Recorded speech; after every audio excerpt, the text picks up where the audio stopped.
Alrighty guys, and welcome back into another educational informative RapGod game where we're going to be spawning in on Father's Chapel. And you can see I've got a teammate on my left hand side who's got a flashlight. It's David, and he's going to be very excited to be part of this educational informative RapGod game. As we can see, yes David, it's a pleasure to have you here. Now I'm going to be applying a pressure to this generator right now based on the fact that it's roughly near the center of the map. David, if you want to jump on and give me a hand, that'd be great, rather than being a little bit of a clown here. We've got a ruin-based killer. We can hear a lullaby, we can hear a heartbeat. We can see movement behind me to the right hand side. I'm not 100% sure who the killer is, but I know they do have ruin, and I'm going to be taking them to the shack as well. It's going to help me out a bit. I kind of want to know who that is. We're going to be versing your boy the Trapper. I don't actually think he spawned down here based on where I am, so therefore we're going to be going around, and we're not going to be worrying about him going through the grass. I'm actually going to be happy to wait here. You can hear him prepping a trap right now in that grass right in front of the shack, which is going to be fine, depending on his movement. So we know there's a prep right there, but I have really good window alignment that I can actually utilize against him as well. We can hear that he hasn't got anything down here. These are some great jungle gyms I can do, and if I choose to leave this side of the map, I have to be very careful when I come back, or I can be the kind of guy that forces the pressure on this end of the map, knowing that he has only placed one bear trap is going to help me out. Taking him through the center of the map is going to pull him all the way away from his objectives, which is going to be nice for me. I got a nice decent window jungle gym here based on the fact he has no prep either, but he's going to let go of it. I'm going to go all the way over there. I'm going to let David finish this generator. I'm going to unprep his one trap that he does have prep. I could be taking a safer pathing by going up the hill and going around. This does expose me a little bit, but I know he did take him a little bit of time to chase me, so he might actually have one more bear trap set all the way to the right hand side. This is going to allow me to know what add-ons he has. We can see it crystal clear. We know where it was. If we weren't knowing where it was and we weren't looking for it, might have been a bit of a different story. This is actually a really good map for Killer 2, so you got to keep in mind that he could come back with a really good late game snowball. If you're actually a trapper main and player and you want to learn how to place your trap placement, right here is a god tier trap. If you aim it a little bit out where I'm currently standing, you're going to force vacuum on a survivor that is trying to loop you either way on this, paying attention to what you're doing with your light. And they never look at the ground in here. It's a common use spot that I highly recommend. You can do here if you think the guy's a unique pathing kind of gamer. You can also do one here. This one right here can suck people in from pretty far away as well. So it also depends on where the grass is. Different jungle gyms that are like that similar will have different grass placements. So you have to just adapt with it. When you come into a jungle gym like this as well, you have to make a decision right now. Do you think you could mind game this side easier, or do you think you could mind game this side easier? Obviously you can mind game this side easier. So based on these kind of indicators, you're going to want to kind of put a trap right here. Forcing it here means the survivor's not going to be able to go around it, and they're going to vacuum into it. So that's actually a phenomenally god tier trap placement you can do. You can put it here too, depending on what kind of gameplay you wanted to do. If you did decide to place a trap here, and you can force the survivor to throw this pallet down, if I'm the killer right now, all you got to do is try and come for a mind game here. Try and make it, you know, maybe get a bloodlust or two. Rotate, you know, try and get the guy to be indecisive. Try and take spacing a little bit away from you, and then he's right into your trap. I do not recommend trying to do that though, because that's going to consume a little bit too much time for you and put you in a bad situation. Speaking of a bad situation, I kind of just wasted a lot of time with the king. We could already tell we got 2 generators done. There's going to be 3 generators left. He's got no trap here. I haven't heard the heartbeat in quite a while. Therefore, he could be applying a 3-gen strat on the left-hand side of the board based on the fact that I haven't heard anything. And now that I can hear something, I'm a little bit worried about the placement of what is currently going on in the map. You can hear that heartbeat. I don't know if he's coming left or if he's coming right. If he's coming from the left, I can vault the window. It looks like your boy Uncharted's going to make it, and I'm not going to have to worry about anything here. That is unfortunate. I was out of position there. I thought he would have vaulted the window, but I can take him all the way over here where I've prepped these jungle gyms. I'm not going to be leaving. I'm going to be applying pressure towards the generator. That's both good and bad for me. We can hear the heartbeat's pretty loud. He's underneath me. I can saw some form of movement up there. There you go. He's going to be chasing my teammate all the way through up this loop. He's going to be able to go for the medium vault, but the killer can also go for the walk around, but instead he went for the lunge, therefore pushing him back a little bit further. I think he's actually going to change directioning towards me right now, and I'm going to react to that. Based on the fact he was chasing my teammate, now he's chasing me. He's going to be transferring bloodlust from one to the other. I don't want to camp a pallet to give it to him. He doesn't have enduring. I'm going to block his line of sight, see what he does. I'm actually going to wait here for him to see what he decides to do. If he decides to chase me, I do have a really good jungle gym. I can loop around here with it. And now I'm forcing him into a direction he doesn't want to do. I'm going to be mindful when I go to loop this. I want to do this really slow. I'm going to walk a little bit, let him catch up, make him make the decision of what is currently happening, of what placement and what direction he wants to go. Is he going to double step? No, I'm going to walk again. I'm going to wait for him to catch up. He's placing a trap, or he picked up a trap. I'll utilize this window that I knew I had from the early game. We're going to go for a bit of a sidestep. Yet again, we're going to utilize this window twice. It's going to put him off. No, we're not. We're going to just keep sidestepping. He prepped the window. Now I have 2 plays I can do. I can not take the window, or I can leave. We also know he's got a big sack. Now, every guy likes to have a big sack when they play Trapper. We also know this window is prepped. I'm actually out of position right now. I need to make a decision between giving him this and deadharding right now. Now he's going to go for a bit of a mind game here, and I'm going to just go all the way for the run around. I have to give him God based on this angle. Or I might be able to get away with the medium, and I did. That was very lucky. If he lunged earlier, I would have been in a sticky situation. Now I can't utilize a window from this side. I'm going to block his line of sight. I'm going to take him to the center of the map, and I'm going to be paying attention to anything. This is a very bad jungle gym for me to try and take a trapper out at, but that's fine. He's too busy focused on what is going on over there. That's going to give me time to unset that. Hopefully he doesn't take the window. He's gone for the pallet. Might be making a cheeky dead hard play here. I'm going to show him that there's a trap there. Therefore, he didn't take the window. He didn't try and bait the window. I'm going to sidestep away. I know I don't have a pallet over here to utilize because I already did.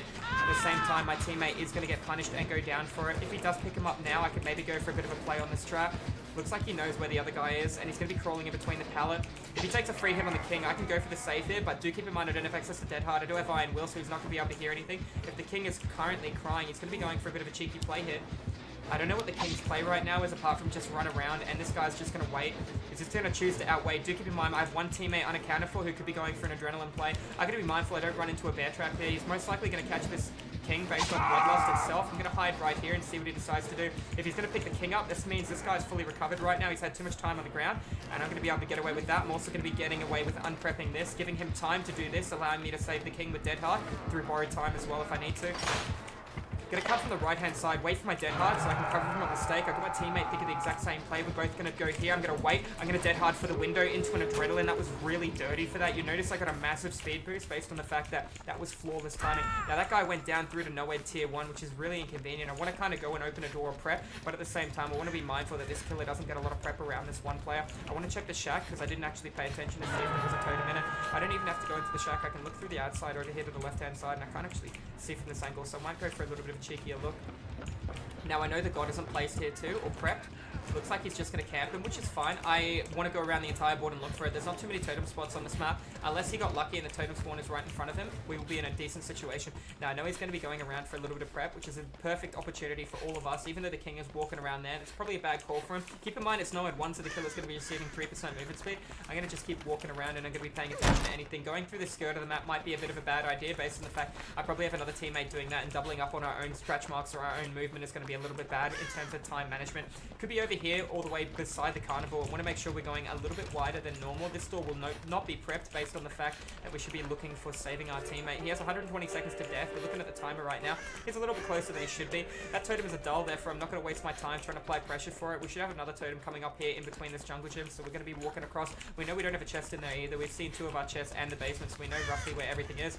We got one more place we can check, which is over here to the right hand side, and then we can go for the upstairs play. It doesn't matter if he hits struggle, because keep in mind we are going to be able to. That's going to be 4 totems I've found. 2 broken, 2 not broken. There can be a totem that spawns upstairs in the middle of the map, and there can be one on the hill, so I'm going to actually check the hill based on the current location I'm in. I got a good feeling that he's just going to stand there and face cam, and he has a totem very close by.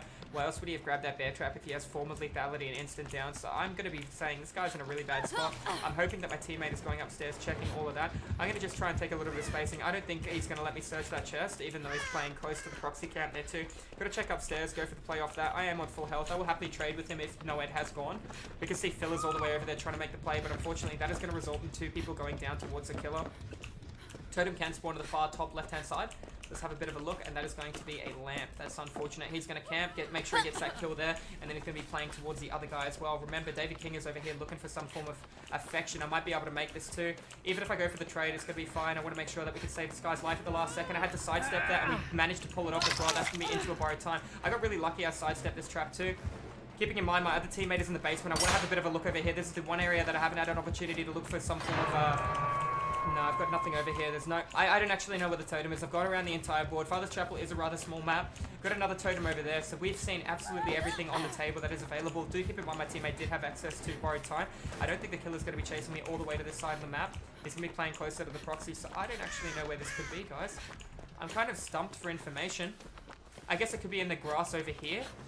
Looks like the king's going to go down as punishment. And he has to make a decision between hooking the king, coming for me, or going back. Because if you choose to hook the king, he's going to get saved right now. I'm not going to be taking the hit, but I am going to be close enough. You know, he can actually get him to the basement as well. This is going to be a bit of a trade if I try to make this play. And I don't want to be trading with the guy just for no play here. I'm not going to be able to take a borrowed time body block to actually save this dude. I'm kind of out of position here. He's getting the first hook for the king too.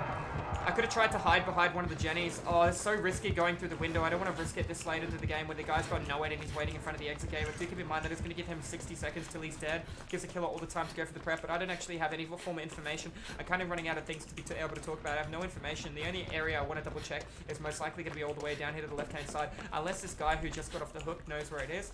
This is the only area I didn't have a thorough check out. We got the chest. I got no form of information provided at all. I already checked one over here. I don't think there's more than one totem spawn that can spawn on this side of the map.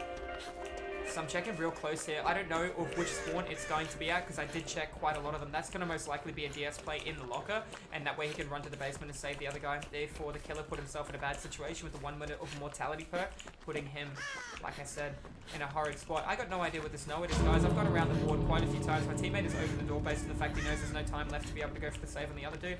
And it looks like he's going to be dipping out on that. I have to go to open this door over here or go straight towards this door. He's most likely going to be chasing Phil, depending on what is currently happening. I might need to make a stealth-based hiding play. We can hear the heartbeat, and we also know that Phil just left through there. This guy doesn't know where I am. I do know where the hatch is too. I'm going to try and make a play towards the door.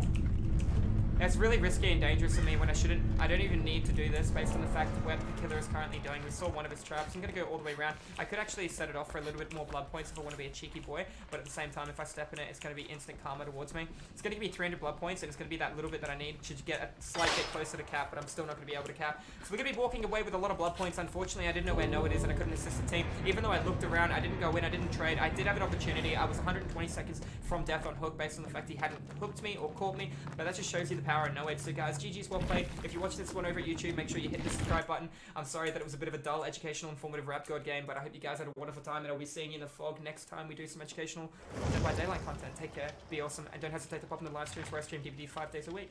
Thanks guys, we'll see you in the next